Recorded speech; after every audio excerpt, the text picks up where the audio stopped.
అల్లూరి జిల్లా జీకే వీధి మండలం సప్పర్ల నుండి దుర్గం గొల్లపల్లి వరకు 9 కిలోమీటర్లు రహదారి నిర్మాణం వేగవంతం చేయండి అంటూ అధికారులకు ఆదేశించిన జిల్లా కలెక్టర్ ఏఎస్ దినేష్ కుమార్ సప్పర్ల నుండి దారకొండ దారాలమ్మ తల్లి ఆలయం మీదుగా దుర్గం గొల్లపల్లి వరకు నిర్మిస్తున్న రహదారి నిర్మాణం పనులను వేగవంతం చేయాలని జిల్లా కలెక్టర్ ఏఎస్ దినేష్ కుమార్ ఆదేశించారు. గురువారం జీకే వీధి మండలం సప్పర్ల, దారకొండ, చట్రాపల్లి తదితర గ్రామాలను జిల్లా కలెక్టర్ సందర్శించారు.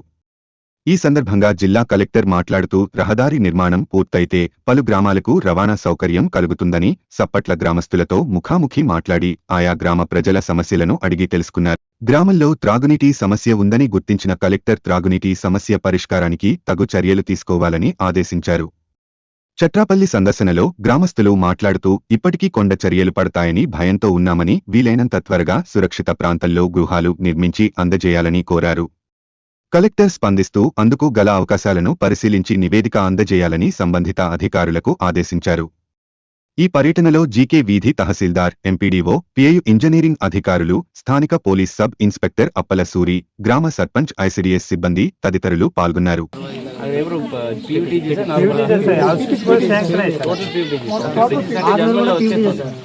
జన్మన్ కింద వస్తుంది ముందే చేయొచ్చా? మీరు ఎన్ని రోజులు ఎన్ని మంది ఉన్నారు? 200 మంది ఉంటారు సార్. ఏమైందమ్మా? ఇప్పుడు ఏమైనా తీసుకొచ్చారా అబ్బాయి? ఎన్ని రోజులు ఉందమ్మా? నిన్నటి నుంచి ఏంటైంది? ఏ తిన్నావు? ఎక్కడ పండుగ చేశారు? ఏ ఊరు? క్రిస్మస్ పండుగవా? ఏంటి అందరికి వచ్చిందా, మీకు మాత్రం వచ్చిందా? ఎందుకు? కొంచెం ఎప్పుడు తిన్నావు? నెక్స్ట్ డే తిన్నావా బిర్యానీ? చూడు, వేడి చేసి తిన్నావా? వేడి చేయగలం. సాపర్ల గ్రామ పంచాయతీ కింద ఉంటున్న ఒక ప్రాజెక్ట్స్, పంచాయతీరాజ్ ప్రాజెక్ట్స్ చేసిన ఒక రోడ్ ఇన్స్పెక్షన్ చేయడానికి రావడం జరిగింది. ఈ సాపర్ల నుంచి స్టార్ట్ చేసేసి up to Durgam and Gollapalli, ఈ రెండు మార్గంలో ఉంటున్న రోడ్స్కి కావాల్సిన 2 హై లెవెల్ బ్రిడ్జెస్ కూడా ఇన్స్పెక్ట్ చేయడం జరిగింది. ఇవాళ ఫస్ట్ బ్రిడ్జ్ ఇన్స్పెక్ట్ చేసేసి దానికి ఉన్న నిర్మాణ పనులు ఎలా జరుగుతుంది and PMGSY road construction programme under LWE scheme కింద శాంక్షన్ అయింది. మొత్తం 2 బ్రిడ్జెస్, ఒక బ్రిడ్జ్ 2,85,00,000 రూపాయలకి ఉన్నది. ఇప్పుడు ఆల్రెడీ మొదలుపెట్టి ఆల్మోస్ట్ ఒక 40-50% కంప్లీట్ చేయడం జరిగింది. రిమైనింగ్ కూడా నెక్స్ట్ 2 మంత్స్లో కంప్లీట్ చేసేస్తారు.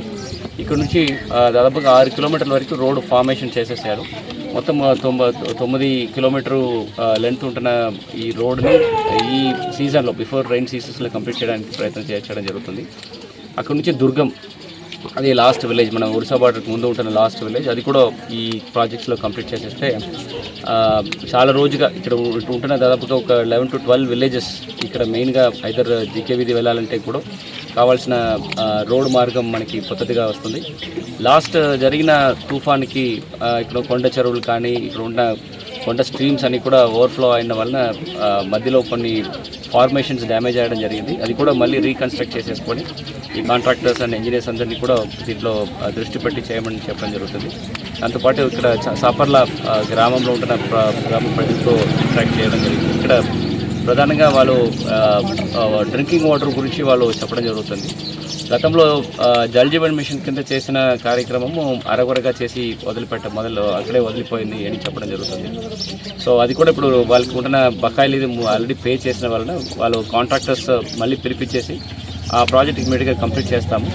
కాకుండా ఇక్కడ ఉంటున్న విలేజ్ వాటర్ శానిటేషన్ కమిటీస్ను ఫామ్ చేయమని చెప్పాము. ఎక్కడ జల్ జీవన్ మిషన్స్ జరుగుతుందో అక్కడ గ్రామస్తులు కూడా దీనిలో భాగస్వామ్యం చేసేసుకొని ఈ ప్రాజెక్ట్ నిర్మాణ పనుల నుంచి కంప్లీషన్స్ తర్వాత మెయింటెనెన్స్ కూడా ఆ కమిటీ చేయడానికి ఉంటున్న ఉద్దేశంతో ఇది చేయడం జరుగుతుంది. అది మళ్ళీ స్ట్రెంథన్ చేయడానికి ఇక్కడ ఎంపీడీఓస్ అండ్ ఆర్డబ్ల్యూఎస్ వాళ్ళకి కూడా ఆదేశం ఇవ్వడం జరుగుతుంది. ఇక్కడ కొండపోడు ఈ విలేజెస్లో దాదాపు 7-8 విలేజెస్లో విపరీతంగా జరుగుతున్న వలన ఎప్పటికప్పుడు వర్షం ఎక్కువ పడుతున్నప్పుడు ఈ కొండ చెరువులు అట్లాంటి విషయాలు జరుగుతూనే ఉంటుంది.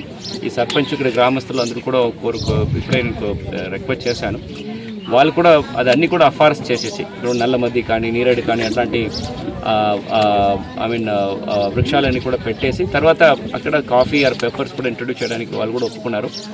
నెక్స్ట్ హార్టికల్చర్ సీజన్స్ వచ్చినప్పుడు ప్రత్యేక చర్యలు తీసేసుకొని ఈ ఏరియాని సాచురేషన్ పద్ధతిలో చేయడానికి ఏర్పాటు చేయమని కూడా అక్కడ ఎంపీడీఓస్ అండ్ ఎన్ఆర్జీఎస్ సిబ్బందులకి ఆదేశం ఇవ్వడం జరుగుతుంది. ఇక్కడ ఉంటున్న ఈ సచివాలయం, గ్రామ సచివాలయం కూడా ఇంకా ఒక 50%, 60% కంప్లీట్ చేసేసి దాంతో వదలడం జరుగుతుంది. అది కూడా త్వరగా కంప్లీట్ చేసేసి ఈ గ్రామాలకి ఇమీడియట్గా ఒక కొత్త భవనాలు కూడా తీసుకురావడానికి ఏర్పాటు చేస్తాము. ఇది కాకుండా ఆకులూరు విలేజెస్ కూడా ఆల్రెడీ పిఎంజిఎస్వై కింద, జన్మన్ కింద శాంక్షన్ జరిగింది. దాంట్లో కూడా లాస్ట్ జరిగిన తుఫాన్లో అన్నీ కూడా కొట్టుకుపోయిందని చెప్పారు. సో ఆ కాంట్రాక్ట్ కూడా మళ్ళీ పిలిపించేసి అది కూడా త్వరగా కంప్లీట్ చేస్తే అట్లీస్ట్ ఆకులూరు ప్రజలన్నీ కూడా ఇక్కడ సాపర్ల వరకు వాళ్ళు రావడానికి ఉన్న రహదారి కూడా ఏర్పాటు చేయడం జరుగుతుంది. చట్రపల్లి లాస్ట్ టైం ఒక కొండ చెరువులో ఒక పర్సన్ చనిపోవడం జరిగింది, ఒక ఆవిడ చనిపోవడం జరిగింది. అక్కడ దాదాపుగా ఒక 40 హౌసెస్ అక్కడ ఉంటుంది. వాళ్ళు కూడా ఇక్కడ పునర్నిర్మాణం చేసేసి ఇంకో కొత్త చోటుకు రావాలని వాళ్ళు కోరడం జరుగుతుంది. ఇది టోటలీ ఒక ఫారెస్ట్ ఎన్క్లోజర్స్ వలన ఇక్కడ కొన్ని డోనర్స్ అంటే కొన్ని ఎక్స్చేంజ్ ఇక్కడ ఉంటున్న ఆర్ఓఫార్ పట్టాలు ఉంటున్న ఓనర్స్కి కోరిక పెట్టడం జరిగింది. వాళ్ళకి ఆ చట్టపల్లి రీజన్స్లో వాళ్ళు వ్యవసాయం చేసుకుంటే ఇక్కడ ఆర్ఓఫార్ పట్టాలు ఎక్కడ ఇచ్చామో ఆ లొకేషన్స్కి వాళ్ళకి నిర్మాణం చేయడానికి కావాల్సిన గదిలో ఇవ్వమని కోరడం జరిగింది. ఇక్కడ సర్పంచ్ గారు అండ్ గ్రామ పెద్దలందరూ కూడా కూర్చోపెట్టి మాట్లాడిన తర్వాత దెన్ ఫారెస్ట్ డిపార్ట్మెంట్కి చెప్పేసి ఈ కార్యక్రమం కూడా చేయడం జరుగుతుంది. సో పిఎంజే గ్రామ ఆవాస్ యోజనలో కింద నెక్స్ట్ రాబోయిన శాంక్షన్స్లో వాళ్ళందరికీ కూడా శాంక్షన్ చేసేసి కొత్త చోట్ల కట్టడానికి ఏర్పాటు చేస్తాం. Thank you.